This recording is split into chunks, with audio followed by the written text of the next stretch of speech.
Hello students.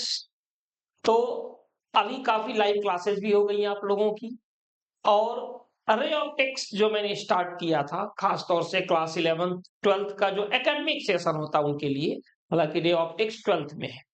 तो उसमें हमने लास्ट टाइम पे principal of reversibility of light ये हमने कर दिया था।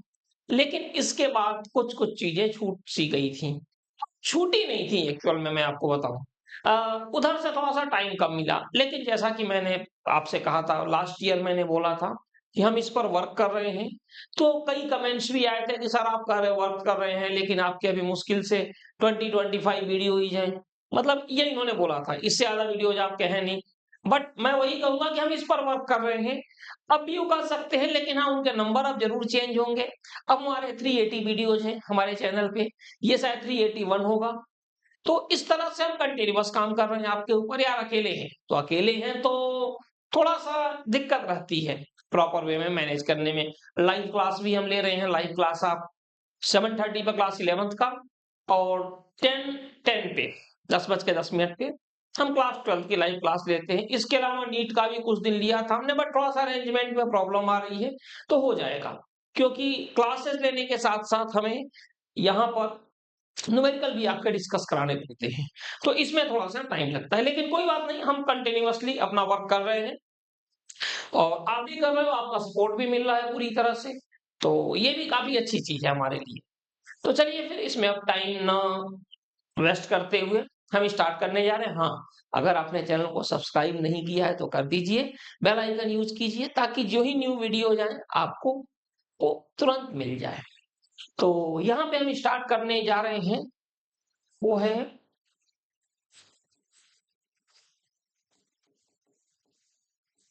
a relation between angle of incidence and angle of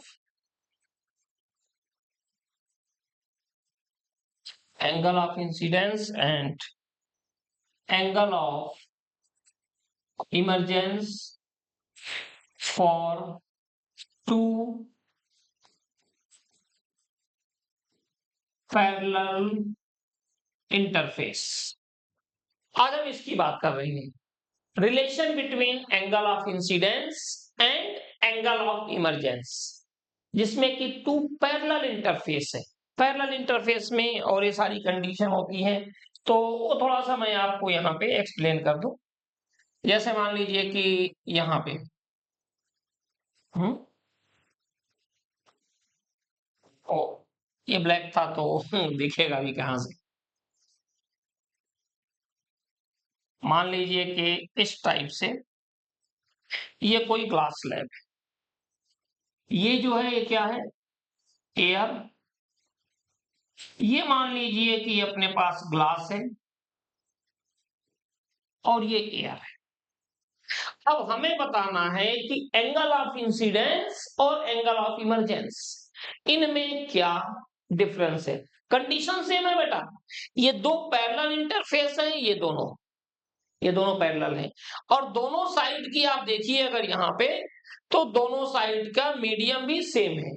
means यहाँ पर भी एयर है, यहाँ पर भी एयर है, बीच में ग्लास है। क्लियर है। तो यहाँ पे हम बात करने जा रहे हैं कि इनके बीच में क्या रिलेशन होगा। तो थोड़ा सा इसको आप समझ लीजिए अच्छे से। जैसे मान के चलिए कि यहां से एक रे आई,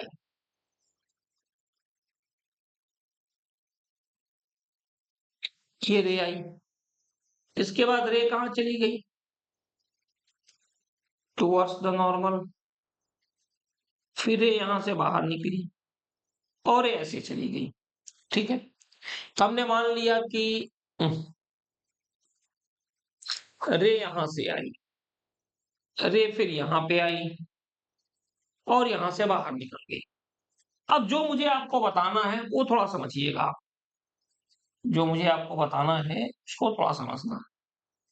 जैसे रे आ रही है तो सबसे पहले किसकी जरूरत पड़ती है बेटा, नॉर्मल की। जैसे कहते हैं ना, बिन पानी सब सून। बिजनेसमैन लोग कहते हैं बिन पैसा सब सून। उसी तरह रे के रिफ्लेक्शन या रिफ्रैक्शन में बिन नॉर्मल सब सून। बिना नॉर्मल के कुछ भी नहीं, सब बेकार है। तो यहाँ पे आ गया नॉर्मल। अब जब यहाँ नॉर्मल है तो नॉर्मल यहाँ भी रहेगा भाई।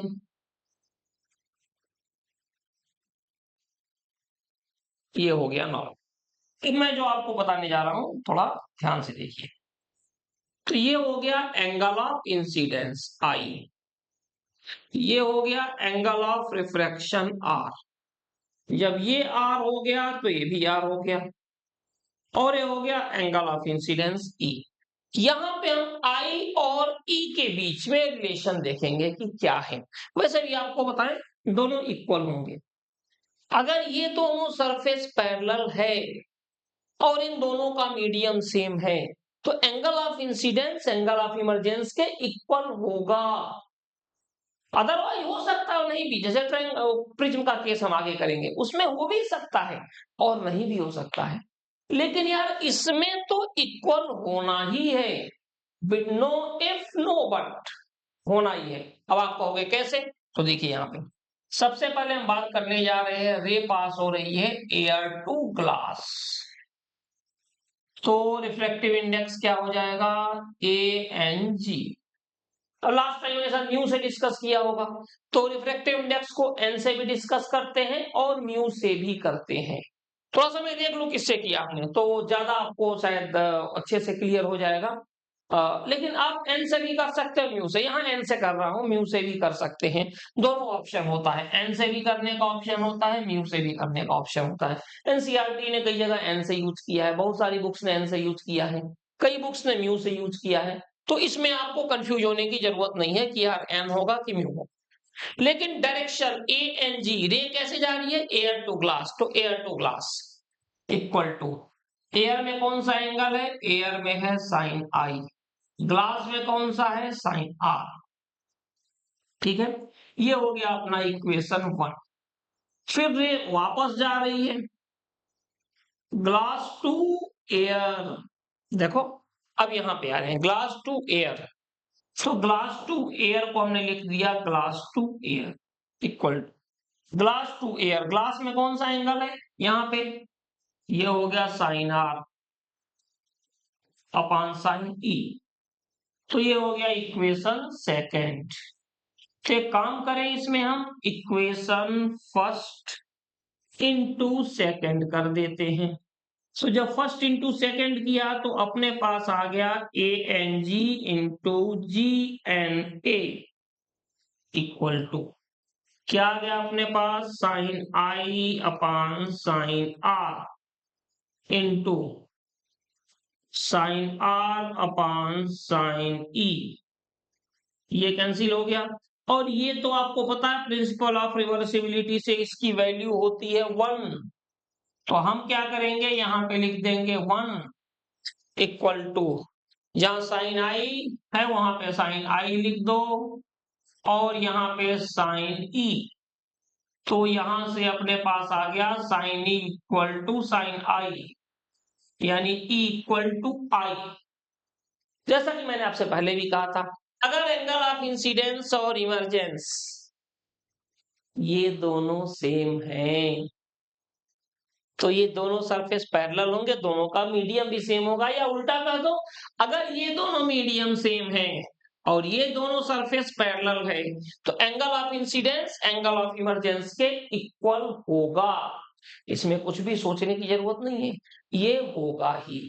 ठीक है, तो हमारे हिसाब से क्लियर हो गया होगा, एक बार आप देख लो बोर्ड के सामने सट जा रहे हैं ये चीज। हाँ, अब इसके बाद एक चीज और आती है, रिलेशन बिटवीन रिफ्रैक्टिव इंडेक्स।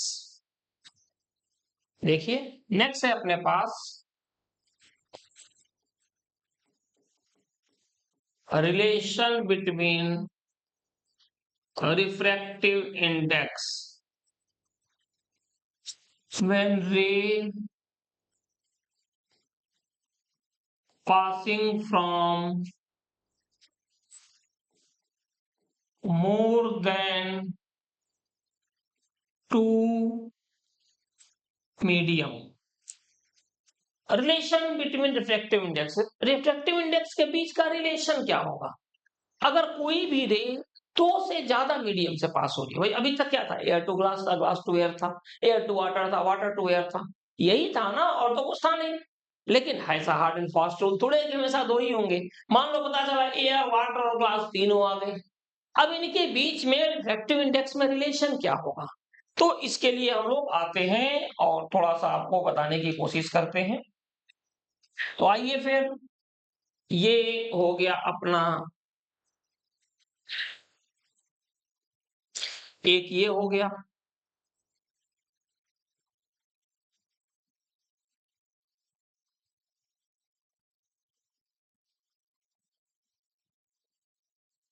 ये हो गया। जैसे दो मीडियम है, अब आप कहोगे कौन कौन से मीडियम है भाई? तो ये जो मीडियम है ये है, पहले तो एयर है ऊपर, और नीचे भी एयर है। देखो इसमें तो खैर कुछ है नहीं, ये दोनों एयर ही है, ठीक है। इससे क्या होता है, इंसिडेंस और आर को हमें करना आसान हो जाता है, ठीक है।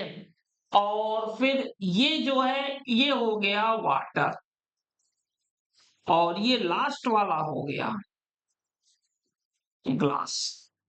Air, water, glass, air. अब रे जो है इन्हीं से पास हो रही है। अब अगर इनसे रे को हमने पास किया तो देखिए कैसे।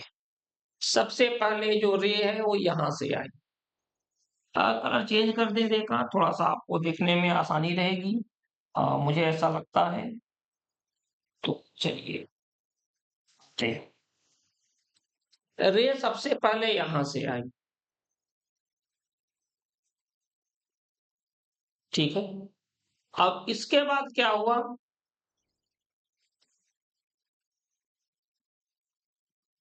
रे थोड़ा सा नॉर्मल की तरफ आई, ज्यादा नहीं, थोड़ा सा, मतलब इतना कम भी नहीं। एयर टू वाटर आ रही है ना, तो भाई एयर क्या है, रेयर, वाटर क्या है, डेंसर। लेकिन जब वाटर से ग्लास की तरफ आई तो थोड़ा सा और नॉर्मल की तरफ ऑब्वियसली आएगी, और जब ग्लास से बाहर निकली तो पूरी तरह से वापस चली गई अपने उसी पर।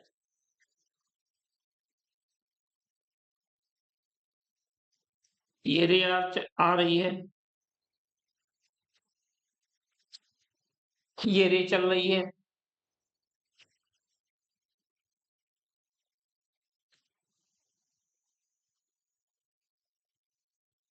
तो अच्छे से बना देना, दिखने में भी अच्छा लगना चाहिए, क्यों?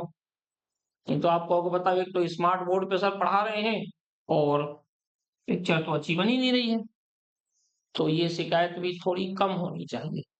दूर तो खैर दुनिया में कोई किसी की शिकायत नहीं कर पाया, तो हम कौन होते हैं, है ना बेटा। अब यहाँ पे नॉर्मल, अभी हमने कहा ना रे ऑप्टिक्स में बिन नॉर्मल सब शून्य, बिना नॉर्मल के तो बात ही मत किया करो आप। दूसरा नॉर्मल यहाँ पे, एक और नॉर्मल, और ये रहा तीसरा नॉर्मल, जस्ट। ये थ्री नॉर्मल्स हो गए, डायग्राम अपना बन गया। मीडियम भी हम लोगों ने यूज कर लिए। तो देखो ये जो है वो है एंगल ऑफ इंसिडेंस आई, और ये जो है ये फर्स्ट एंगल ऑफ रिफ्रैक्शन है R1।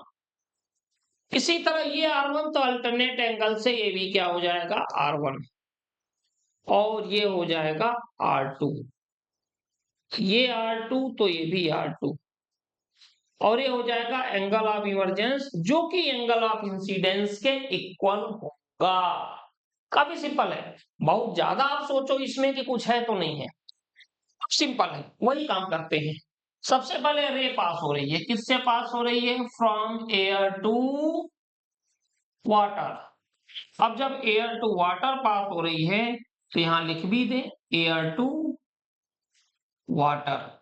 एयर में कौन सा एंगल है भाई, आई, वाटर में R1, तो ये हो जाएगा sine I upon sine R1, equation 1। Air to water हो गया, फिर रे पास हो रही है एयर टू वाटर के बाद वाटर से ग्लास में भी जा रही है भाई, तो वाटर टू ग्लास, यानी कि वाटर टू ग्लास, वाटर में कौन सा एंगल है जो ऊपर रहेगा, ग्लास वाला नीचे रहेगा वाटर में, यानी कि sign R1 upon sine R2। ये हो गया इक्वेशन सेकेंड। ठीक है, अब इसके बाद कैसे जा रही है, फिर जा रही है ग्लास टू एयर, रे जा रही है ग्लास टू एयर। तो ग्लास टू एयर, ग्लास में कौन सा एंगल है, sine R2 upon sine I। Sine R2 upon sine e किसके इक्वल है, I, क्योंकि दोनों सरफेस पैरेलल हैं। ठीक है, दोनों सरफेस पैरेलल हैं। अब देखिए ये हो गया इक्वेशन 3। तो अगर हम यहाँ पे ऐसा करें, equation first into second into equation 3, तो अगर हम ये करते हैं तो क्या आ जाएगा अपने पास, फिर अपने पास आता है ANW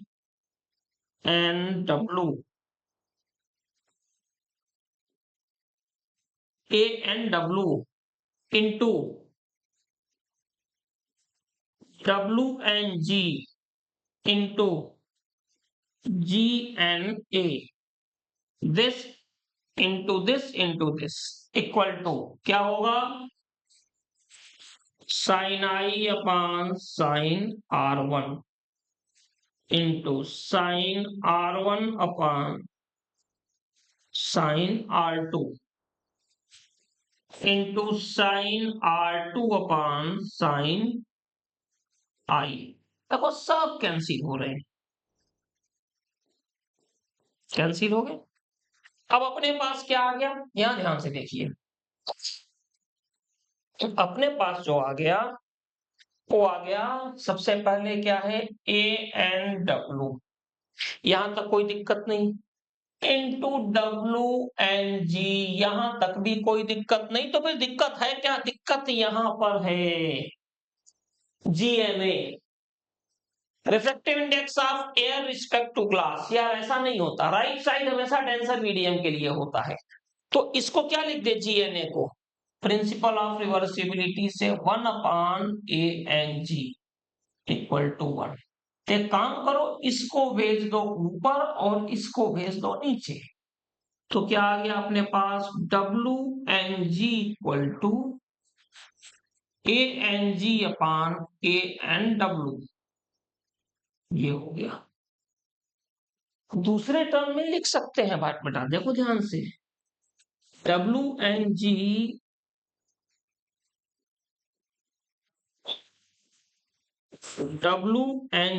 equal to NG upon NW, यहां लगा दिया हमने स्टार। इस स्टार का क्या मतलब है, इसका मतलब है any common medium. WNG means G upon W, और यहां पे कोई भी कॉमन मीडियम लगा दो, जैसे यहां पे क्या है, एयर है कॉमन मीडियम, यहां पे देखोगे तो एयर है कॉमन मीडियम। तो ये तरीका होता है, यानी कहने का मतलब कि अगर रे दो से ज्यादा मीडियम से पास हो रही है तो ये रिलेशन सामने आ गया, 1N2 equal to N2 upon N1। देखो इसकी जरूरत हमें पड़ेगी, और यहाँ जो पहले है यहाँ पे कोई कॉमन मीडियम है और नहीं है तो एयर मान लो। ठीक है, तो ये हो गया when ray passing from more than to medium. ठीक है, ये आ गया। इसके बाद relation between real depth and apparent depth का भी केस है, और उसके बाद से ऑप्टिकल फाइबर का केस है जिसमें कि टोटल इंटर रिफ्लेक्शन और क्रिटिकल एंगल आता है। इतनी चीजें हैं, तो 2 लेक्चर में, और ये आपका प्लेन इंटरफेस नहीं, 2 लेक्चर में क्यों होगा भाई, अभी प्रिज्म बचा है अपने पास करने को, तो प्रिज्म हम लोग करेंगे, फिर हम लोग आगे बढ़ेंगे। ठीक है, तो चलिए फिर आज का लेक्चर इतना ही, इसे ध्यान से देख लीजिए, और अगर कोई डाउट है तो बताइए, कमेंट जरूर कीजिए। आप लोग कमेंट्स कई लोग नहीं करते हैं, कई लोग करते हैं बट कई लोग नहीं करते हैं, इससे पता चलता रहता है। और बैंक वाला सिस्टम है ना, मुझे बहुत अच्छी लगती है लाइन, हर क्लास में बोल ही देता हूँ कि अगर आपको कोई शिकायत है तो आप हमसे कहिए, और हमारी कोई अच्छाई है जो आपको अच्छी लगे वो दूसरे से कहिए। ठीक है, तो चलिए फिर मिलते हैं नेक्स्ट लेक्चर में। Okay, thank you.